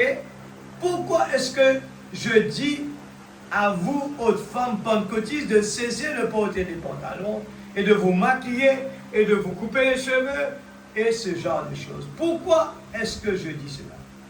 C'est que les pentecôtistes de l'ancien temps ne faisaient pas. Amen.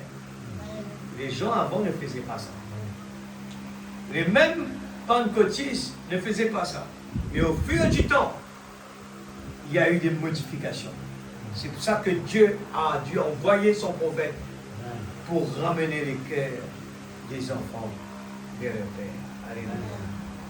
Écoutez ça. Il dit, savez-vous que la Bible dit que c'est une abomination pour Dieu? Mais nous le permettons. Nous cherchons toujours des excuses. Pourquoi est-ce que le Saint-Esprit s'élève sans arrêt là contre? Il sait qu'il y a quelque chose qui manque. Il nous faut arriver à la pleine stature de Jésus-Christ. Il nous faut être des fils et des filles de Dieu. Nous devons nous comporter comme des enfants de Dieu. Amen. Nous allons terminer. Le temps est terminé. Je vais aller sauter un petit peu. Oui, je vais parler de ça. Frère Branham parlait et disait que Frère Branham, je dois prier pour vous. Parce que vous allez détruire votre ministère, vous tapez sur les femmes. Eh bien, Frère Branham avait répondu cela, il disait 75.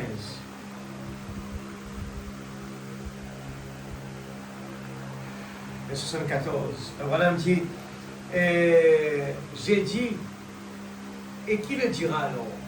Il faut bien qu'il y ait quelqu'un qui le dise. Il faut bien qu'il y ait quelqu'un qui prenne position pour la vérité, même si ça fait mal. Mais mes amis, en tant que chrétiens, puisque nous croyons que nous allons au ciel, le Saint-Esprit lui-même nous fera correspondre à la parole de Dieu. Il a dit, vous savez, ce que vous devriez faire, il a dit, les gens croient que vous êtes prophète. Il a dit, vous devriez enseigner à ces femmes comment recevoir les dons de prophétie et des choses comme ça. Ça, des choses bien plus élevées, au lieu de ces petites choses. Écoute ça bien. Les gens aiment bien les choses élevées. Et ils n'aiment pas les petites choses. Mais Dieu se cache, se révèle dans la simplicité. Amen. Dieu aime les petites choses. Amen. Dieu aime le petit David. Des fois, nous aimons une partie des prédications. Parce que ce genre de prédication, on se réjouit. On va crier Amen. Alléluia. Mais quand Dieu parle pour nous faire ouvrir les yeux, eh bien c'est un peu lourd. Il dit 75.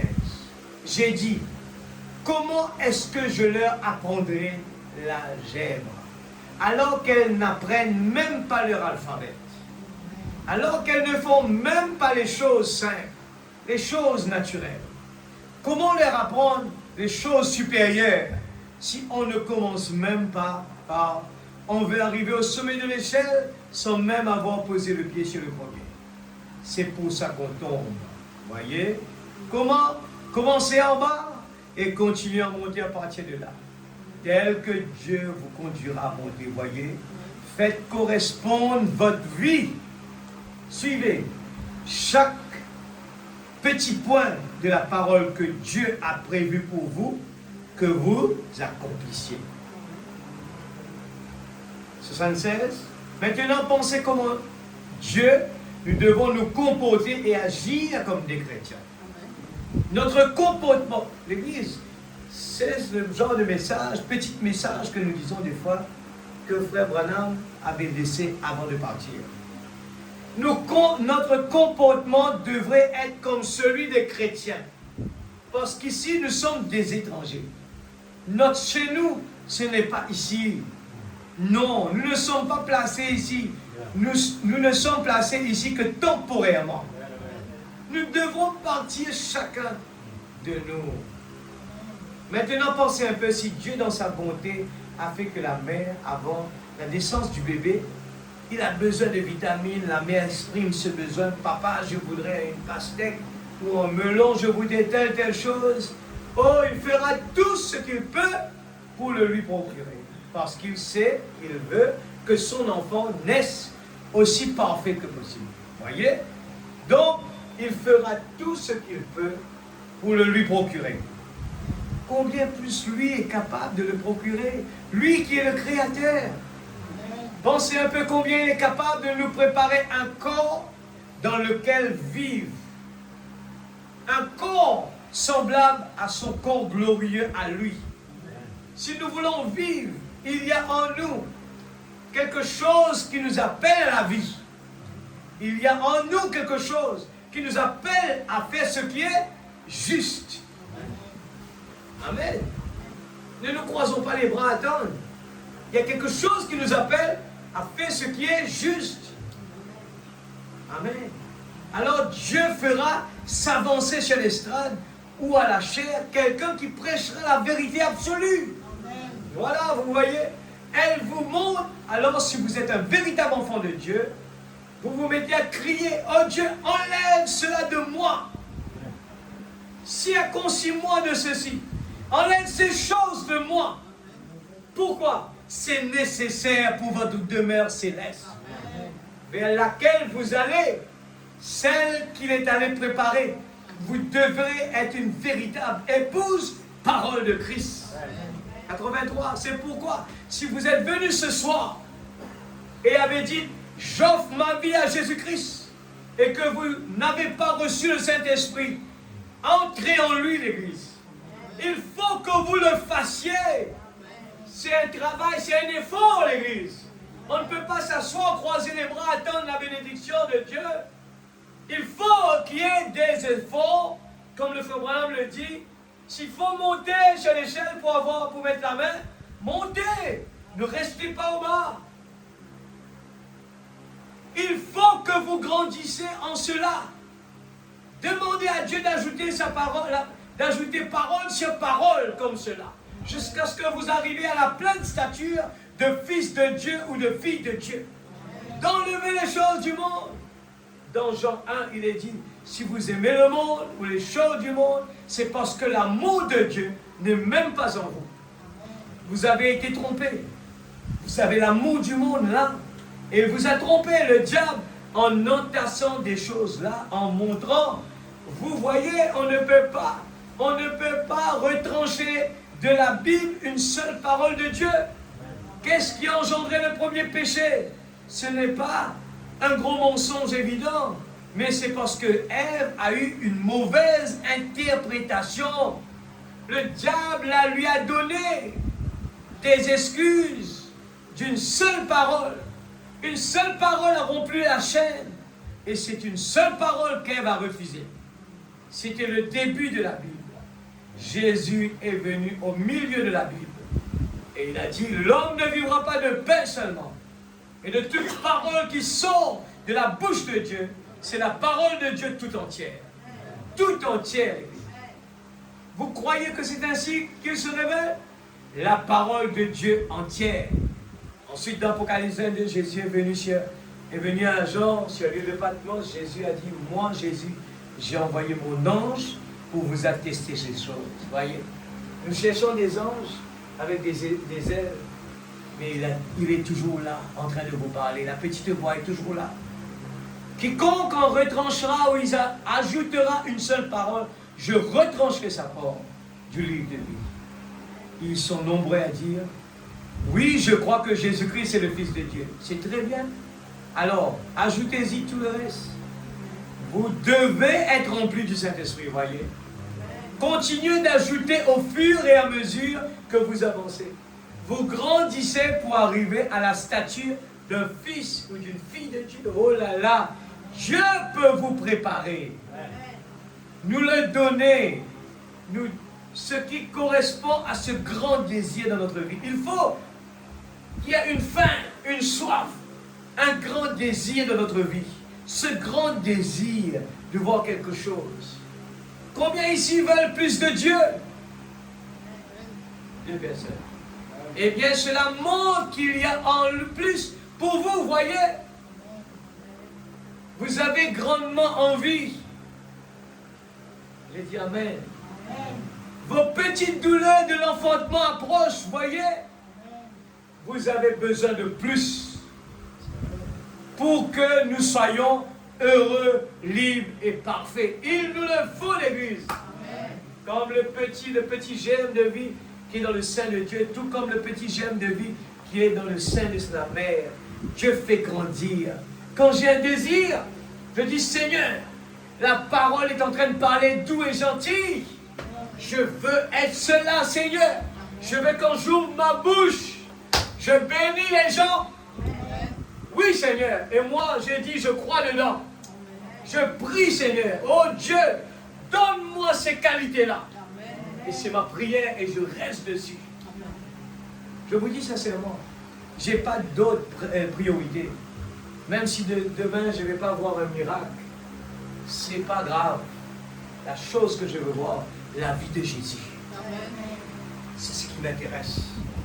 Je veux être fils et fille de Dieu. Je veux être la parole de Dieu. C'est mon combat, c'est ma vie, c'est ma prière. Dieu fait grandir. Il est allé nous préparer une place, cet endroit éternel où nous serons avec lui. Pas un endroit où vous vous trouvez dans une maison de pestiférés avec la mort, le péché, l'adultère et la souillure du monde qu'il y a ici. Si vos pensées sont tournées vers cela, ça montre que votre esprit n'a pas rencontré Dieu. Voyez? Vous vous êtes fait des idées. Vous avez une illusion mentale. Vous vous êtes rattaché à une église et vous dites, eh bien, je fais partie de ceci, ma mère faisait partie de cela. C'était peut-être bien à l'époque de votre mère, mais nous vivons dans une autre époque.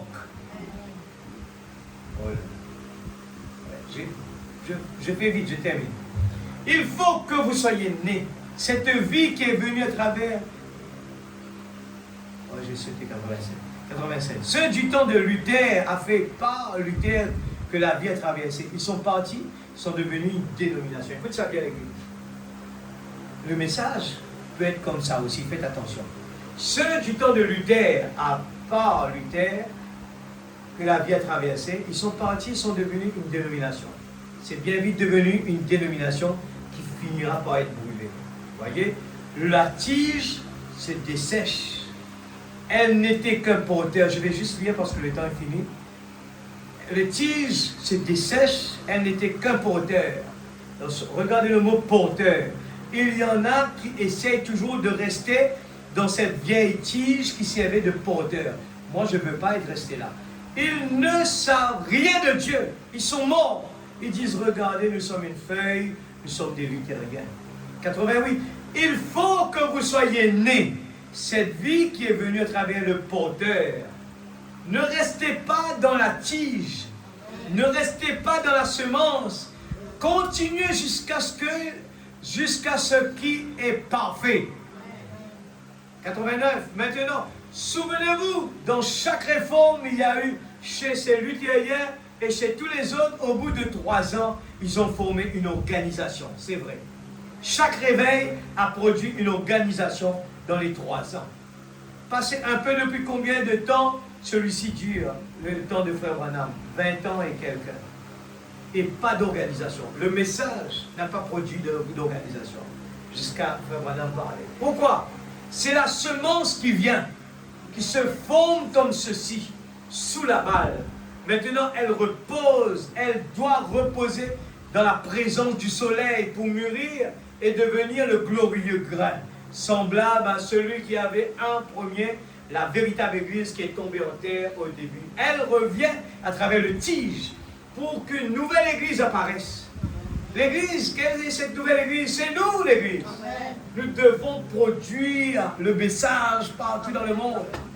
Quand celui-là commence à être irrité, Seigneur, s'il te plaît, aide-moi, Seigneur. Délivre-moi du mal. Quand le moissonneur, eh bien, quand la moissonneuse viendra pour la moissonner, la vie qui est passée en Luther, la vie qui est passée dans les méthodistes, la vie qui est passée chez les pentecôtistes, entrera dans le grain, le tout entrera droit dans le grain et sortira pour former le corps parfait de Jésus-Christ. 90, tout comme le soleil se lève le matin, on ne peut pas observer quelque chose dans la nature, on revient sur la nature, sans que ça témoigne Dieu. On n'a même pas besoin de la Bible, Frère Branham dit, pour savoir que Dieu existe. Le petit soleil naît comme un bébé tout faible. Vers 7 heures, il marche, il s'en va à l'école. J'allais expliquer ça avant, mais je n'ai pas de temps. À 10 heures ou 11 heures, il a terminé. À midi, il est dans toute sa force. Il voit du soleil. Et en même temps, de l'homme. À 3 heures de l'après-midi, il commence à se faire vieux. À 7 ou 8, 6, 5 ou 7 heures de l'après-midi, il a les épaules tombantes, il meurt. Est-ce que c'est fini? Non! Il ressuscite le matin suivant. Une vie, une mort, un ensevelissement, une résurrection. Regardez les feuilles qui poussent sur l'arbre. Une belle feuille pousse, elle donne de l'ombre, elle produit son fruit.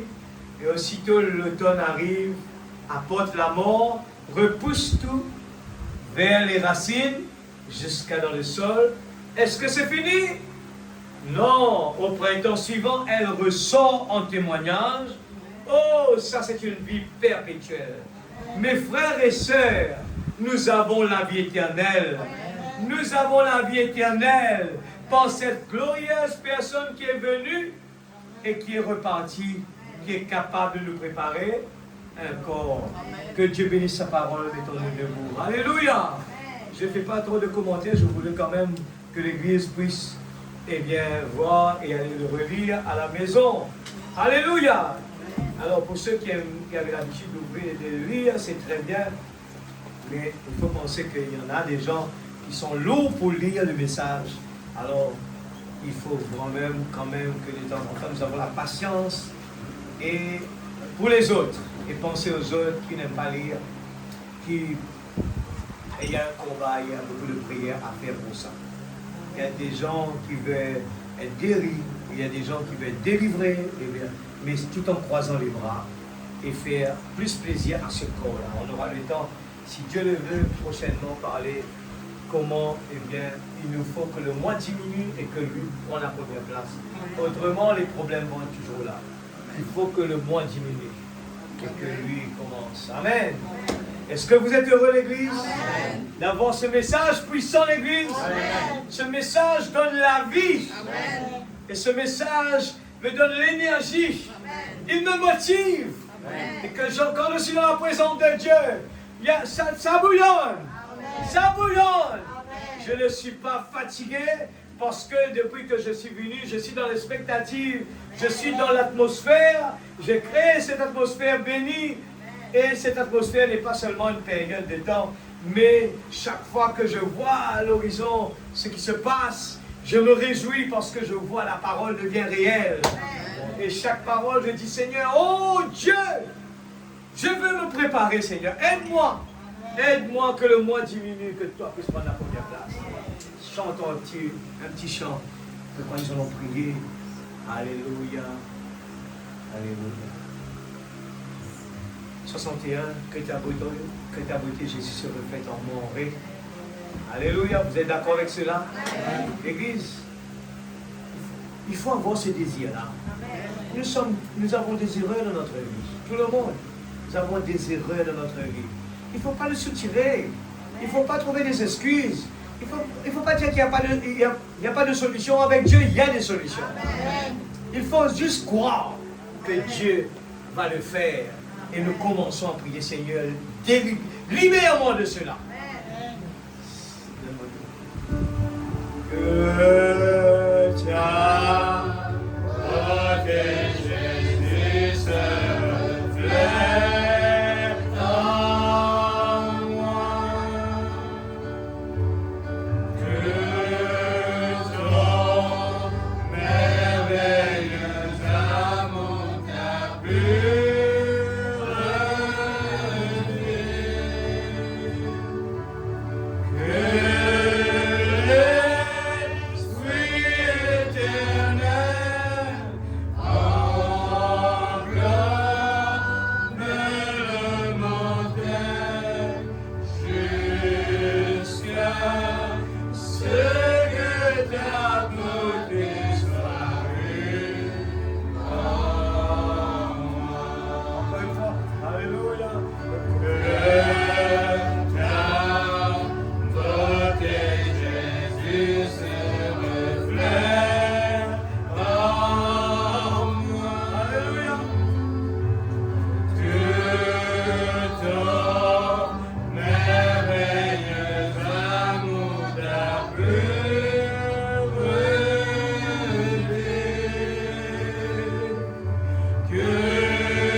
Que nous ce soir cette vie éternelle.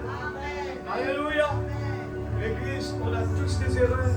Et je crois que une chose qu'on peut commencer à faire comme travail, quand nous allons prier pour quelque chose, chacun de nous, si nous avons en tête de dire à cœur, dire Seigneur, peut-être que je ne suis pas d'accord avec ce principe-là. Eh bien, quand je vois mon frère qui n'arrive pas, ou bien ma soeur qui n'arrive pas à le faire, pas parce que moi je suis en raison, je croise les bras. Allons aider cette personne-là. Commençons par agir pour l'aider. Peut-être que cette personne a besoin de nous. Et Dieu permet que cela arrive. Amen. Amen, l'Église. Moi j'ai un souci, j'ai un problème tout le temps que je prie dessus. Quand quelqu'un n'arrive pas à me comprendre, mon corps commence à énerver. Je dis Seigneur, débarrasse-moi de cela. Débarrasse-moi, Seigneur. Oh, je ne veux pas de cela, Seigneur. Enlève cela de ma vie. Cela me rend esclave, l'Église. Parce qu'en sortant de là, j'ai perdu ma joie. J'ai perdu ma joie, l'Église. Je rentre et je suis triste. Pourquoi? J'ai discuté. Mais les discussions vont vous voler, eh bien, toute votre joie. Des fois dans la vie, c'est bien, eh bien, de faire comme Jésus. Il est resté tranquille. Mais à l'intérieur de son cœur, il aima.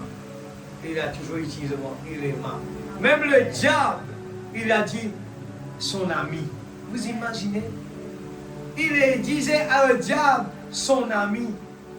Oh, qu'est-ce qui nous empêche vraiment, eh bien, d'avancer l'Église?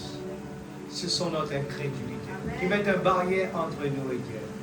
Alors ce soir, prions ensemble que ta beauté, Jésus, se reflète en moi. Je crois que si nous tous ensemble, nous pouvons prier dans cette direction. Amen. Il faut mettre à côté nos raisonnements, l'Église. Si vous voulez être béni, si je veux être béni, si je veux que mes enfants soient bénis, l'Église, il faut qu'on suive ce que la parole nous demande. Je veux être petit, Seigneur. Je veux chercher la dernière place. Je veux être petit. Je veux être la personne qui va recevoir cette place. Je suis le plus petit. Je ne connais rien, moi. Mais Seigneur, toi, tu peux m'aider, Seigneur. Aide-moi. Je ne connais rien. J'essaye de faire ce que je peux, mais utilise cette balle d'argile, Seigneur. Prions ensemble de tout notre cœur. Je demande à tout le monde, je demande spécialement les jeunes qui sont là. Vous allez avoir des challenges dans votre vie. Ne croisez pas les bras pour dire « Papa va le faire pour moi ». Ça ne marche pas au niveau spirituel. Au niveau spirituel, c'est individuel.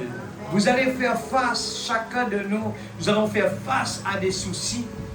Mais quand Jésus est présent dans notre vie, nous avons toujours une solution. Seigneur Dieu Tout-Puissant, Papa Céleste, ta parole m'a parlé ce soir. Ta parole m'a parlé à moi personnellement. Oh Dieu Tout-Puissant, j'apprends derrière cette chair. J'apprends tous les jours. Et je vais apprendre, Seigneur. Je vais être béni. Je vais accepter toutes les conditions. Je ne veux pas discuter. Je ne veux pas marchander avec toi, Seigneur. Je sais qu'il n'y a pas de marchandage pour toi. Tu n'acceptes pas de marchander. Tu n'acceptes pas d'excuses. Il y a toujours une solution pour toi. Pour toi, tout est possible. Aussi, Seigneur, si je suis fils et fille de Dieu, cela doit être pour moi aussi. Tout est possible à celui qui croit. Je ne veux pas que les choses traînent. Cela m'empêche d'être béni. Oh Dieu, le diable se croise les bras et me regarde comme un esclave. Le diable croise les bras et me regarde triste. Oh Dieu, mais tu m'as délivré. Le soleil, c'est le lever du soleil. Le message de la délivrance a été proclamé. Je ne suis plus esclave de la peur. Oh, je sors dehors maintenant. Je suis libre. Je peux marcher la tête levée. Je peux marcher. Je n'ai pas peur. Je n'ai pas peur. Oh Dieu, je veux vraiment être une bénédiction pour les autres. Merci Seigneur, tu m'as donné ton Saint-Esprit. Chaque fois que je me vois attristé, je sais que ton Esprit Saint est attristé. Et je veux, Seigneur Dieu, mon Père, ne pas refaire les mêmes bêtises. Mais je veux être petit. Je veux, Seigneur Dieu, je veux être plus petit. Apprends-moi, Seigneur. Apprends-moi à être petit. Apprends-moi, enlève toute l'orgueil. Enlève l'hypocrisie. Seigneur, je ne peux pas venir devant toi et les mêmes de mes purs. Si ces choses sont là, je veux être libre, Seigneur. Tu as versé ton sang et tu m'as donné un chèque. Je veux mettre le montant dessus. Le montant, Seigneur, c'est la délivrance de tous ces problèmes que j'ai dans ma vie. Le montant que j'ai mis sur le chèque, c'était délivré de tout ce qui ne te plaît pas dans ma vie. C'était délivré de tout, Seigneur Dieu, les choses, les caractères, la colère, l'hypocrisie. Oh Dieu, les raisonnements. Oh Dieu, la haine, la colère, toutes ces choses. Je veux être délivré totalement. Et je veux pouvoir emmener, Seigneur, la liberté à tous les captifs, Seigneur. Oh Dieu Tout-Puissant, emmenez cette bonne nouvelle à ces gens qui souffrent, à ces gens qui sont malades, à ces gens qui cherchent une solution. Me voici, Seigneur. Oh mon Père, oh Dieu, délivrez-nous du mal. Délivrez-nous du mal, Seigneur. Je crie vers toi ce soir pour chacun de tes enfants individuellement. Oh Dieu, délivrez-nous du mal afin que nous puissions former un seul corps, Seigneur, pour avancer. Bride ma langue, bride ma main, bride mes yeux, bride mes oreilles, afin que je ne sois plus une poubelle pour prendre tout ce qui est sale, mais je veux prendre la parole de Dieu seulement. Mais tout ce qui est sale, toutes les paroles rapportées, je veux le mettre dehors. Je ne veux pas le prendre. Je ne veux pas l'emmagasiner chez moi. Il n'y en a pas de place. Il y a seulement la parole de Dieu. Seulement la parole de Dieu. Seulement ton Esprit Saint dans mon cœur. Aide-nous, Seigneur, que nous puissions utiliser cette bouche pour parler que du bien sur les uns les autres. Aide-nous, s'il te plaît, Père. Oh Dieu, afin que nous puissions regarder nos frères et sœurs dans l'amour du Seigneur. Oui, je t'aime avec l'amour du Seigneur, car en toi je vois la gloire de mon roi. Nous voulons voir tout le monde, sans exception. Nous voulons les voir sans tache, stérile et sans défaut.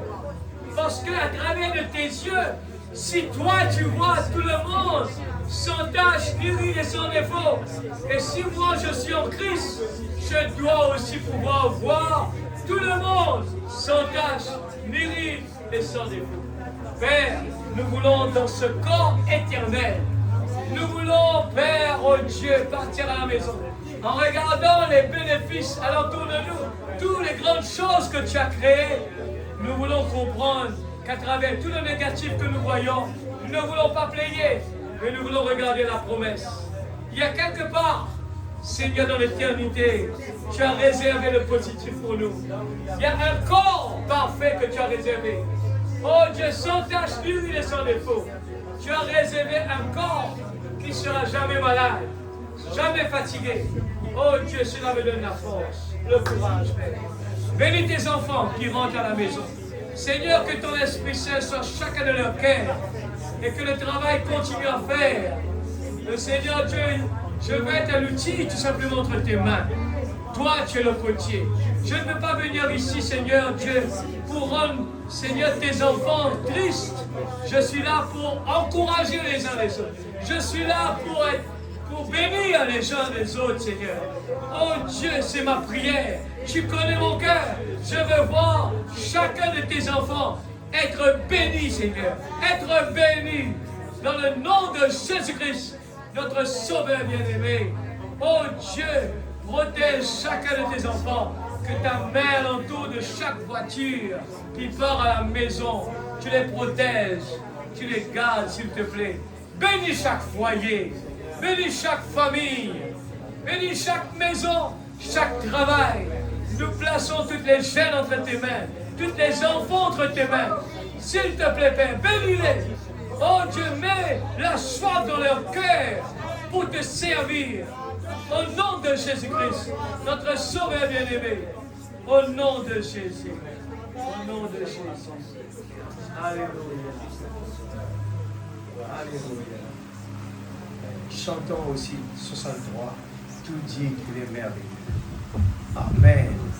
Vous êtes d'accord avec cela? Amen. Commençons par proclamer le positif. Tout dit qu'il est merveilleux. Alléluia. Cela me suffit pour chaque jour quand quelqu'un va m'ennuyer, quelqu'un va essayer de me taper sur les nerfs, quand les enfants ne font pas leur travail, eh bien les parents, eh bien ils ont un réconfort. Eh bien, il y a beaucoup d'exemples comment Dieu peut vraiment nous garder calmes.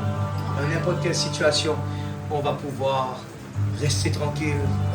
Dieu va faire le reste. Tout dit